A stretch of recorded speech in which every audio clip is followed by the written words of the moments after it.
राधे राधे, जय Shri Shyam. Twinkle Agrawal welcome you all on active Padhai channel. हम लोग आज स्टार्टअप करने वाले हैं आपके इंग्लिश पेडागोजी, जो कि आपकी 28 दिसंबर 2022 की इवनिंग शिफ्ट का पेपर है, वो है। चलिए देखते हैं इसका question number 1। Consider this statement, the silent way consider language learning as a mental ability. Second, according to the silent way learner is a scientist or explorer building up his or her understanding of language from exposure to an experiment of it। बिल्कुल सही बात है। आप ये देखिए कि जब भी साइलेंट लर्निंग होती है तो साइलेंट लर्निंग में आपको क्या बताया था, साइलेंट लर्निंग में बच्चा सीखता है, चीज़ों को ग्रहण करता है, मतलब उसके मीनिंग को अच्छे से समझ पाता है। आपकी 3 लैंग्वेज भी बताई थी हमने, कौन कौन सी 3 लैंग्वेज बताएंगे बाय वेस्टिस के अनुसार? प्राइवेट स्पीच, इनर स्पीच और इनर साइलेंट स्पीच। ठीक है। और सेकंड क्या कह रहा है? Silent way of एक्सप्लोजर building understanding तो डेवलप होती है। ये दोनों ही आपके स्टेटमेंट बिल्कुल सही है, तो आपका आंसर नंबर इसमें हो जाएगा 3rd।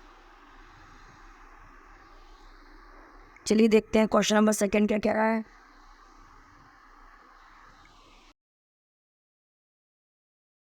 In a language classroom the relationship between the teacher and student should be. इसमें पूछा गया है कि टीचर और स्टूडेंट का रिलेशनशिप है वो कैसा होना चाहिए। देखिए, teacher as a exploiter and student as a listener.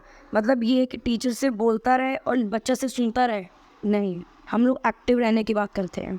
ठीक है। इसमें क्या है? Teacher as a authoritative and student as silent. ऐसा भी नहीं है। इसमें बच्चा पैसिवली है कि सिर्फ टीचर बता रहा है, बच्चा सुन रहा है। इसमें क्या कहते हैं? Teacher and student as partners in learning language. ये आपका बिल्कुल सही है। टीचर एंड स्टूडेंट पार्टनर की तरह वर्क करेंगे। 4th क्या कह रहा है? Teacher as a guide and student as a follower. Follower यही कि टीचर जो कह रहा है वही अपना भी थोड़ा सा दिमाग लगाएगा, बताएगा, टीचर को बताएगा कि इसमें कुछ और भी नया हो सकता है, या टीचर से पूछेगा क्वेश्चन क्वेरी, जो भी उसकी क्वेरीज होंगी। तो इसका आंसर नंबर आपका 3 बिल्कुल सही है। Teacher and student as a partners in language learning. ठीक है। पार्टनर की तरह वर्क करेंगे, एक दूसरे को सपोर्ट करेंगे। ठीक है। देखते हैं आपका क्वेश्चन नंबर 3 क्या कह रहा है। Which of these is based on counseling learning theory to teach language? Counselling learning theory से कैसे लैंग्वेज को पढ़ाया जा सकता है? देखिए, टास्क बेस्ड लैंग्वेज, सिर्फ टास्क दे दिया गया उससे लैंग्वेज सिखाई जा रही है? बिल्कुल भी नहीं। टेक्स्ट मतलब सिर्फ बुक के थ्रू ही सिखाई जा रही है भाषा। ठीक है। उसके बाद आपका क्या हो गया? सजेस्टोपीडिया, सजेशन सिर्फ दिया जा रहा है। कम्युनिटी बेस्ड लैंग्वेज, देखिए कम्युनिटी मतलब ग्रुप में जब बच्चा सीखेगा तो वो ज़्यादा एक्टिव होगा, इसलिए आपका आंसर नंबर इसमें 3 बिल्कुल सही है। देखते हैं question number 4। The focus of language across the curriculum is on teaching language primarily in all classes. मतलब जो भी भाषा सिखाई जा रही है, ठीक है, वो सभी क्लासेस में काम आए। ठीक है। Language is the help of all subjects. ये आपकी बिल्कुल बात सही लग रही है अभी दोनों स्टेटमेंट में, कि जो भी हम भाषा सीख रहे हैं, लैंग्वेज सीख रहे हैं, वो आपके सारे सब्जेक्ट्स में आपके लिए हेल्पफुल हो। ठीक है। फिर आपका 3rd क्या है? Teaching language in specific period. ये थोड़ी ना कि सिर्फ 6 महीने के लिए हमने भाषा सीख ली और उसके बाद वो हमारी काम नहीं आएगी। ये स्टेटमेंट आपका गलत हो गया, 3rd वन। ठीक है। Teaching language with extra curriculum activities. ये ठीक है कि एक्स्ट्रा करिकुलर एक्टिविटीज़ से भी भाषा सीख सकते हैं हम। ठीक है। लेकिन इसका आपका सबसे जो सटीक आंसर है, तो आपका क्वेश्चन वो आंसर नंबर 2 है, कि मतलब जो भी हम भाषा सीख रहे हैं वो आपके सारे सब्जेक्ट्स में हेल्प करे आप लोग को। देखते हैं आपका क्वेश्चन नंबर 5 क्या कह रहा है। In a classroom a teacher is conducting this thrill. Shiva has written the letter. He wrote it yesterday. Shiva has completed the novel. He completed it yesterday. Has his oblique her focus is on. Basically जो भी teacher हैं वो इस समय इसमें structure practice पे work करा रही हैं. तो इसका आपका आंसर नंबर हो गया फर्स्ट. ठीक है. देखिए फंक्शनल मेथड में कुछ भी, देखिए स्ट्रक्चरल मेथड मतलब जो भी रूल्स हैं उसके अकॉर्डिंग उन्होंने बता दिया. फंक्शनल कुछ भी क्रिएटिव, फंक्शनल कम्युनिकेटिव, बोल चाल करके सीख रहे हैं. फिर सोशल इंटरेक्शन, बच्चे ग्रुप में कम्युनिकेट कोलैबोरेशन से सीख रहे हैं. ठीक है. चलिए देखते हैं आपका question number 6. In a classroom, students are facing difficulty in writing the passage from active to passive form. After observing the difficulty of student, teacher provides some clues and models the task. Seeing that students change the paragraph into passive form. This is an example of, देखिए जो भी active का आपका passage है उसको passive form में change कर रहा है और बच्चे को इसमें प्रॉब्लम हो रही है. टीचर उनको क्लूज और मॉडल्स मतलब कि जो आपके वाइगोस के बाद, देखिए जो आपके वाइगोस के बाद जो आपके वाइगोस के बात करते हैं किस चीज़ की. देखिए पियाजे ने तो अपनी थ्योरी दी है एजेस के अकॉर्डिंग. ठीक है. वाइगोस के पर क्या बात के, जोन ऑफ प्रॉक्सिमल डेवलपमेंट. ठीक है. इसमें क्या है, मोर नॉलेजेबल वन जो होता है वो किसी भी बच्चे को हिंट देता है. तो ठीक है, इसमें क्या कर रहा है, टीचर उनको क्लूज और मॉडल्स दे रहा है. तो इसमें वाइगोस्की के अनुसार इसमें पूछा गया किस थ्योरी के अनुसार टीचर उनको क्लूज और मॉडल्स देगा. तो वाइगोस्की ही आपको बताते हैं कि बच्चे को हिंट दे हो आप. ठीक है. तो इसका आपका आंसर हो गया आंसर नंबर 4. देखिए बेसिकली आपका कोई भी पैडागोजी हो सबसे ज़्यादा उसका रिलेशनशिप आएगा आपका CDP, चाइल्ड डेवलपमेंट पैडागोजी से. ठीक है. चलिए देखते हैं आपका क्वेश्चन नंबर 7 क्या कह रहा है.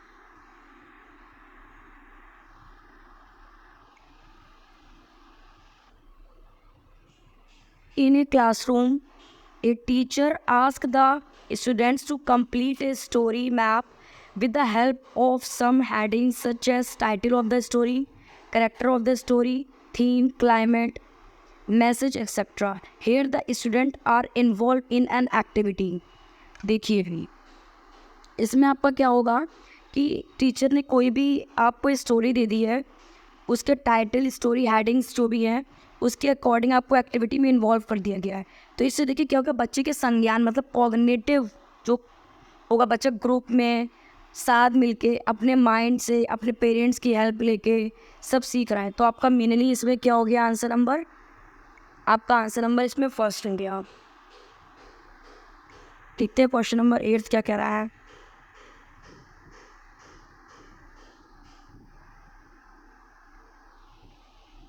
In a classroom, a teacher discusses a story entitled His First Fight with the Students and then asks them to dramatize it before the class. Here the focus of the teacher is to develop creativity, communication, collaboration, critical thinking. ठीक है. तो इसमें आपका क्या कर रहा है कि जो भी आप His First Fight, जो भी आपकी पहली लड़ाई हुई है उसके बारे में आपको ड्रामेटाइज करना है. बच्चा इसे क्या करेगा, अपने तरीके से कहा है तो अपने तरीके से करने में देखिए बच्चा क्रिएटिव होगा. किसी भी चीज़ को अगर बच्चा अपनी तरीके से करके बता रहा है, टीचर को समझा रहा है, ठीक है, दूसरी बार ड्रामेटाइज करेगा तो वो बोलेगा भी, सेकेंड पर्सन जो होगा ग्रुप में और लोगों की बात सुनेगा भी. तो कम्युनिकेशन बेस्ट होगा, कोलैबोरेटिव होगा. ग्रुप में होंगे ना बच्चे, ड्रामा अकेले तो हो ही जाएगा. तो कोलैबोरेट करके सीख रहा है, क्रिटिकल थिंकिंग नहीं. तो आपका आंसर इसमें क्या हो गया, आंसर नंबर फर्स्ट. कोई भी आप क्वेश्चन सॉल्व कीजिए, सबसे पहले देखिए उसका बेस्ट आंसर क्या है. अगर इसमें चारों ऑप्शन होते तो चारों ऑप्शन में टिक लग जाता, लेकिन आपके 3 ही ऑप्शन दिए तो आपका सबसे बेस्ट है A, B एंड C. देखते हैं आपका क्वेश्चन नंबर 9 क्या कह रहा है.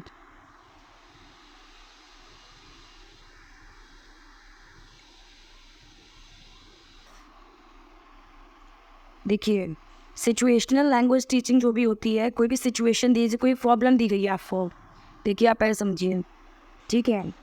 जैसे आपसे पूछा गया कि 2+2 क्या होता है, ठीक है। तो 2+2 आपका बेसिकली क्या होता है,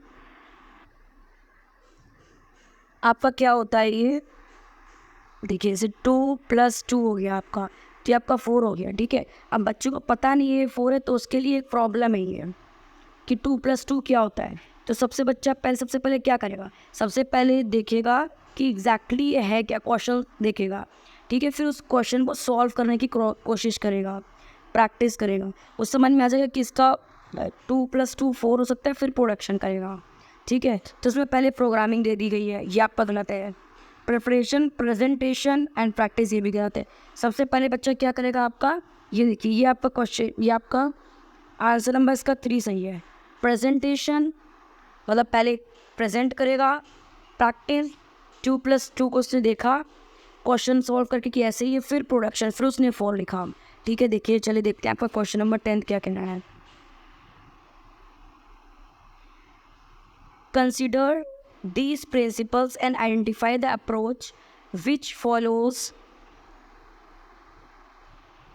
these principles।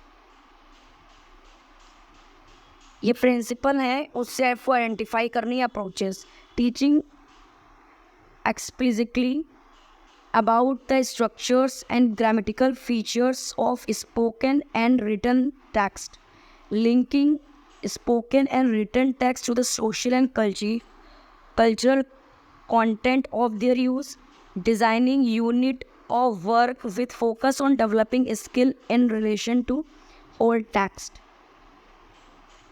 ठीक है। तो इसमें बेसिकली क्या है आपका बताया गया है कि स्ट्रक्चर ग्रामेटिकल रूल्स बता रहा है, यहाँ पे ये देखिए, ठीक है। उसके बाद आपका लिंक कर रहा है वो बोलने की और लिखने से टेक्स्ट को, focus on developing relation to whole text, तो मेनली ये बात कर रहा है आपके टेक्स्ट की, ठीक है। तो इसका आपका आंसर हो जाएगा second one, text based instruction. देखते हैं आपका क्वेश्चन नंबर 11 क्या कह रहा है।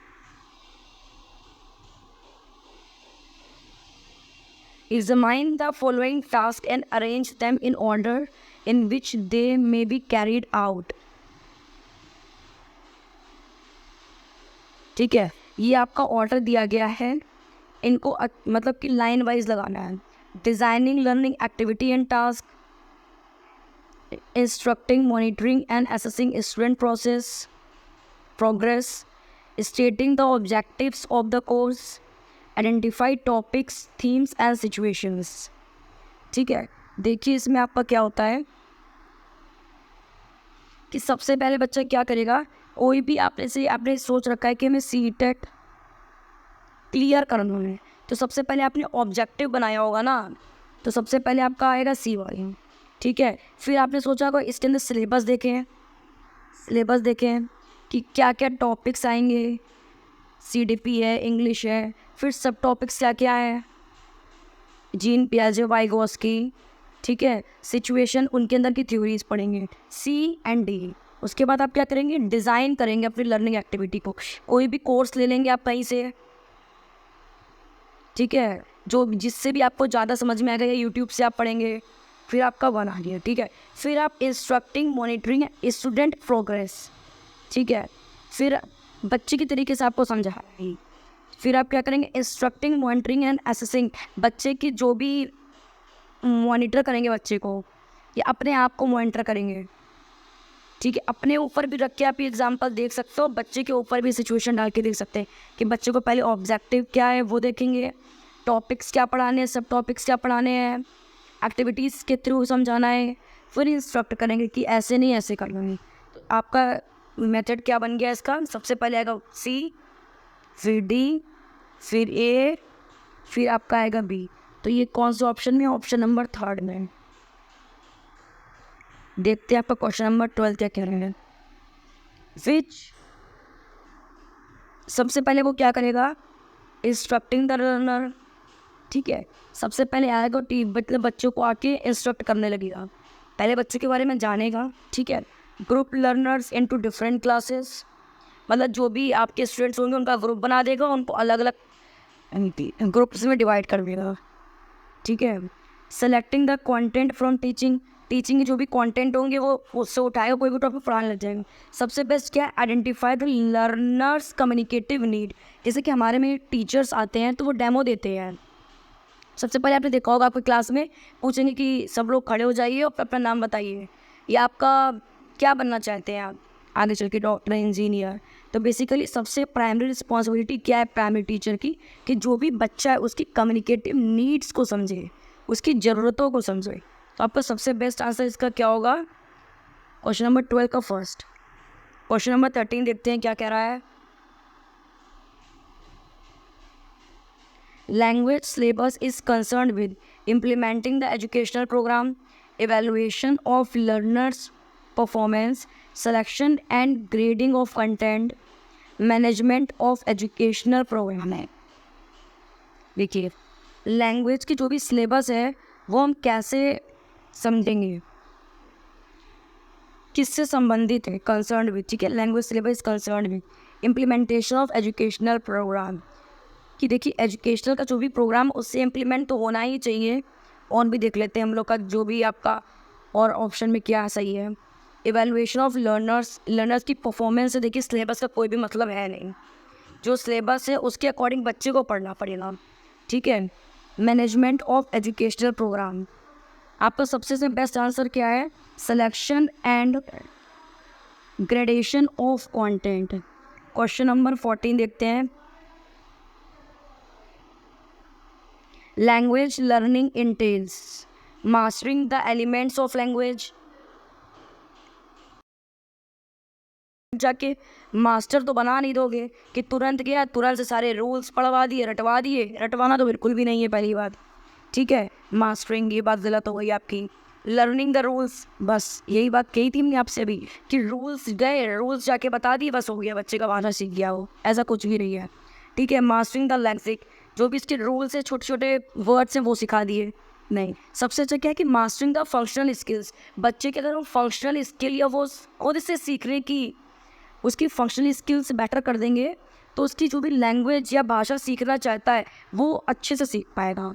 देखते हैं आपका क्वेश्चन नंबर 15 और लास्ट क्वेश्चन है आपका 28 दिसंबर इवनिंग शिफ्ट का। आपकी जो भी मॉर्निंग शिफ्ट है उसके पेपर्स भी अपलोड हो चुके हैं, वो भी देख लीजिएगा आप। आपका जो अपकमिंग पेपर है ना 20 अगस्त का, उसे बहुत हेल्प करने वाला है।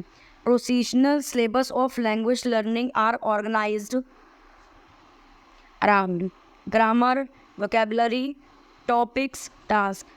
जो भी आपका प्रोसीजरल सिलेबस होता है, देखिए जो भी हमारा सिलेबस है लाइक CDP है, इंग्लिश है, हिंदी है, SST है, साइंस है, मैथ्स है, इसके अंदर भी सिलेबस होगा आपका। मैथ्स में ज्योमेट्री हो गई, अलजेब्रा हो गया, परसेंटेज हो गए, simple interest, compound interest, English में आपकी प्रोनाउंसिएशन हो गई, ठीक है। CDP में उसमें क्या आपका बताया है, ऑर्गेनाइज्ड, आपको उसको ऑर्गेनाइज्ड करना है।